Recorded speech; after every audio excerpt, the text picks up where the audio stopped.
आज हम पढ़ने वाले हैं अपना मैथ का पहला चैप्टर नंबर सिस्टम।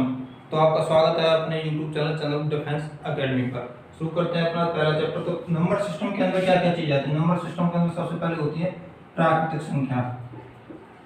क्या होती है? प्राकृतिक संख्या। प्राकृतिक संख्या कौन कौन सी होती है? जिनसे हम किसी संख्या को गिनना प्रारंभ करते हैं। 1, 2, 3, 4, 5 और इन्फिनिटी तक। इसके बाद आते हैं पूर्ण संख्याएं। पूर्ण संख्या, तो पूर्ण संख्या कौन कौन सी होती है? पूर्ण संख्या होती है जो 0 से शुरू होती है। 0, 1, 2, 3, 4, 5 और ये इन्फिनिटी तक। इसके बाद आती हैं सम संख्याएं, विषम संख्याएं। सम संख्या, सम संख्या को बोलते हैं इवन नंबर। तो सम संख्या होती है जो संख्या 2 से भाग हो जाती है उन्हें वो संख्या सम कहलाती है। जैसे कि 2, 4, 6, 8, 10, 12 और ये भी इन्फिनिटी तक। इसके बाद आती है कौन सी संख्या आती है? विषम संख्या। तो विषम संख्या कौन सी होती है? विषम संख्या को बोलते हैं ऑड नंबर। विषम संख्या, तो विषम संख्या को क्या बोलते हैं? विषम संख्या को बोलते हैं ऑड नंबर। ये होती है 1, 3, 5, 7, 9, 11 और इन्फिनिटी तक। विषम संख्या वे होते हैं जो 2 से भाग नहीं होती। तो ये इनमें से कोई संख्या 2 से भाग नहीं होती। इसके बाद आते हैं पूर्णांक। पूर्णांक, पूर्णांक में होती है कि पॉजिटिव और नेगेटिव दोनों तरह संख्या होती हैं। तो 0 से बड़ी संख्या 1, 2, 3, 4 इन्फिनिटी तक, और इधर 0 से छोटी -1, -2, -3। तो सभी ये वाले होते हैं ऋण पूर्णांक, ऋण पूर्णांक, और ये वाला हिस्सा होता है तो धन पूर्णांक, क्योंकि पॉजिटिव इंटीजर्स हैं धन पूर्णांक। तो एक बार फिर देखते हैं ये क्या होती है? प्राकृतिक संख्या। प्राकृतिक संख्या कौन सी संख्या होती है? प्राकृतिक संख्या वे संख्या होती हैं जो 1 से प्रारंभ होती हैं। 1, 2, 3, 4, 5 या इन्फिनिटी के लास्ट तक अनंत तक चलती हैं। पूर्ण संख्या, पूर्ण संख्या होती है 0 से प्रारंभ।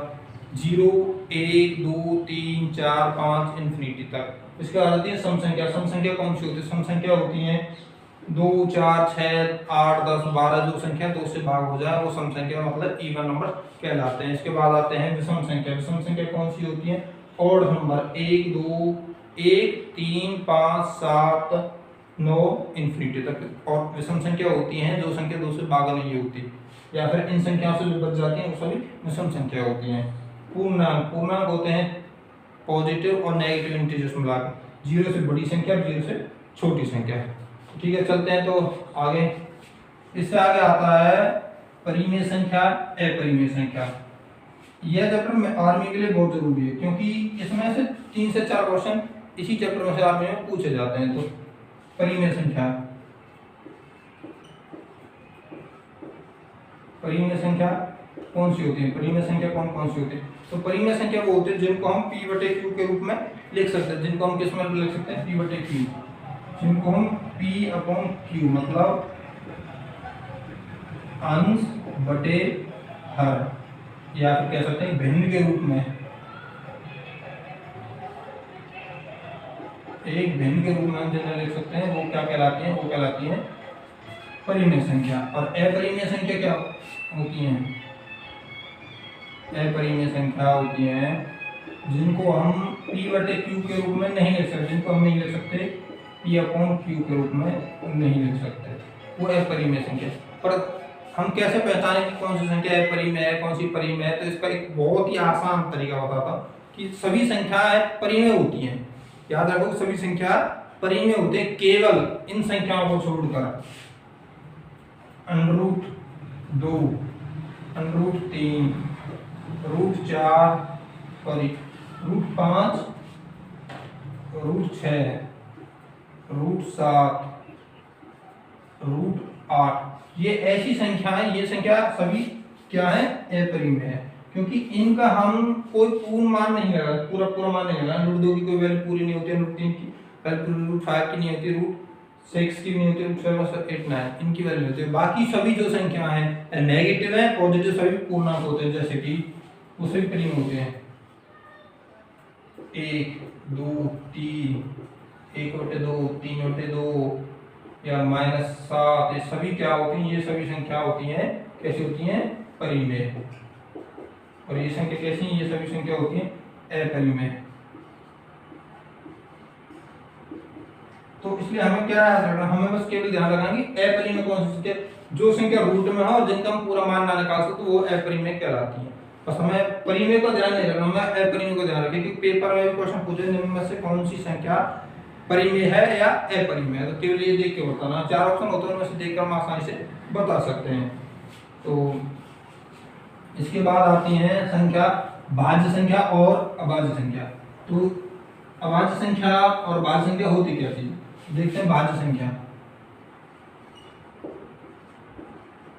भाज्य संख्या, भाज्य संख्या वो होती है जो संख्या स्वयं से और किसी अन्य संख्या से भाग हो जाए उसे भी भाज्य कहलाती है। जैसे 4 6 8 10 12, क्योंकि 4 2 से भाग हो जाती है और 4 से भी।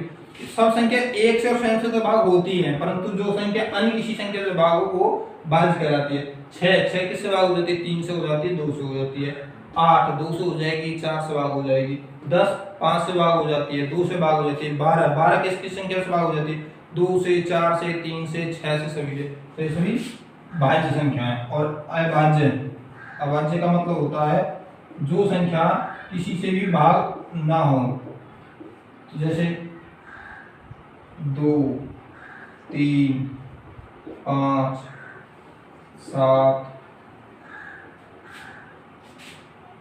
इसमें 9 की इसमें भाज्य में आएगी 11 13, ये संख्या अपने आप से भाग होती है, यानी किसी संख्या से भाग नहीं होती। और एक क्वेश्चन जो मैं बनता वो मैं बताऊंगा आगे कि सबसे छोटी अभाज्य संख्या, सबसे छोटी बड़ी अभाज्य संख्या क्या होती है। तो एक चीज ध्यान रखना, जो एक होता है, एक न तो भाज्य है और न ही अभाज्य है। एक को ना तो भाज्य में गिना गया है, ना ही अभाज्य में, एक अलग है। और इसीलिए सबसे छोटी अगर भाज्य पूछी जाए तो 4 होती है, सबसे छोटी अभाज्य पूछी जाए तो 2 होती है। तो चलते हम अपने क्वेश्चन की तरफ। आपको समझ में आ गया होगा कि भाज्य संख्या, अभाज्य संख्या ये सब क्या होती है, क्योंकि ये हमारे बेसिक है बिल्कुल। तो बेसिक से स्टार्ट किया है हमने अपना चैप्टर, तो बेसिक हमने समझा चुके हैं चैप्टर का। तो इसके क्वेश्चन देखते हैं। तो क्वेश्चन, चलते हैं हम अपने एक क्वेश्चन की तरफ। तो पहला क्वेश्चन है, पहला क्वेश्चन जो स्क्रीन पर आप देख रहे हैं, तो पढ़ते हैं पहला क्वेश्चन। सबसे छोटी प्राकृतिक संख्या बताओ। तो सबसे छोटी प्राकृतिक संख्या कौन सी है, सबसे छोटी प्राकृतिक संख्या होती है 1, क्योंकि किसी भी संख्या को हम गिनना शुरू करते हैं, कहां से शुरू करते हैं, किससे शुरू करते हैं, 1 से, क्योंकि 0 से कभी इसकी संख्या गिनते नहीं है, इसलिए सबसे छोटी प्राकृतिक संख्या होगी 1। यदि पूछा जाए कि सबसे बड़ी प्राकृतिक संख्या, तो सबसे बड़ी प्राकृतिक संख्या होती है इन्फिनिटी, अनंत। अगला क्वेश्चन, क्वेश्चन नंबर 2। तो दूसरा क्वेश्चन है कि सबसे छोटी पूर्ण संख्या बताइए, सबसे छोटी पूर्ण संख्या। तो पहला ऑप्शन है 1, दूसरा ऑप्शन है 0, तीसरा ऑप्शन है 2, चौथा ऑप्शन है 4। तो पूर्ण संख्या, छोटी पूर्ण संख्या, तो बताओ, देखते हैं छोटी पूर्ण संख्या। तो पूर्ण संख्या कौन सी होती है, पूर्ण संख्या कहां से शुरू होती है, पूर्ण संख्या होती है 0 से। तो सबसे छोटी पूर्ण संख्या होगी 0। तो पता चल गया इसका सही ऑप्शन क्या होगा, इसका सही आंसर होगा बी, ऑप्शन बी 0। अगला क्वेश्चन बताइए कि सबसे छोटी अभाज्य संख्या क्या होगी, बताना है सबसे छोटी अभाज्य संख्या। तो पहला ऑप्शन है, ऑप्शन ए है 2, ऑप्शन बी है 1, ऑप्शन सी 0, ऑप्शन डी है 3। तो सबसे छोटी अभाज्य संख्या पूछिए, छोटी अभाज्य संख्या। तो छोटी अभाज्य संख्या कितनी होगी, तो बताइए। छोटी अभाज्य संख्या होगी, सबसे छोटी अभाज्य संख्या जो किसी से भी भागना हो तो वो बताएं। सबसे छोटी होती है अभाज्य संख्या 2, क्योंकि 2 स्वयं से भाग होती है और किसी से भाग नहीं होती। एक क्वेश्चन और इसी में बनता है कि सबसे छोटी सम अभाज्य संख्या, क्योंकि 2 जो है वो सम भी है और अभाज्य भी है, इसलिए ये क्वेश्चन भी बनता है कि सबसे छोटी सम अभाज्य संख्या कौन सी है। तो उसका भी सही आंसर होगा 2। अगला क्वेश्चन, क्वेश्चन नंबर 4 है, सबसे छोटी सम संख्या कौन सी है। तो बताइए सबसे छोटी सम संख्या कौन सी है। सबसे छोटी सम संख्या मैंने अभी बताया है। सबसे छोटी सम संख्या कौन सी होती है? सबसे छोटी सम संख्या होती है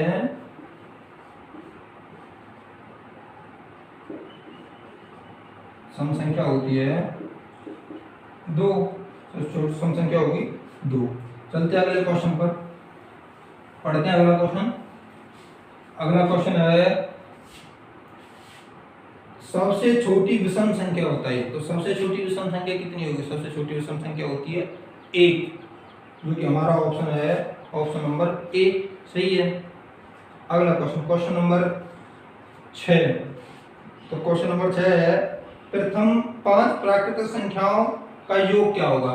तो प्रथम 5 प्राकृतिक संख्याओं का योग पूछा क्या है? इसमें पूछा है कि प्रथम 5 पहली 5 संख्याओं का योग, 5 संख्याओं का योग मतलब सम ऑफ 5 नंबर, पहली प्राकृतिक संख्या। तुम 5 पूछे थे, तुम जोड़ कर भी निकाल सकते हैं कि 1 2 3 4 और 5। तो इनका टोटल कितना होगा? 1 और 2 3, 3 3 6, 4 10 और 5 15। यदि पर पूछता, वो हमसे पूछता कि प्रथम 10 संख्याओं का, प्रथम 20 संख्याओं का, 30 संख्याओं का, तो हम जोड़ के थोड़ी निकालेंगे ऐसे, क्योंकि ये कम थी तो जोड़ के निकालिए, पर जब ज्यादा होंगी तो हम जोड़ नहीं सकते। तो हम एक छोटा सा फॉर्मूला उसका यूज करते हैं। फॉर्मूला क्या होता है? फॉर्मूला है सम संख्याओं का प्राकृतिक सम संख्याओं का योग क्या होता है? प्राकृतिक सम संख्याओं का योग होता है, फॉर्मूला लिख देता हूं मैं, प्राकृतिक संख्याओं का योग प्राकृतिक संख्याओं का योग का फॉर्मूला जो होता है वो होता है n इंटू n प्लस 1/2।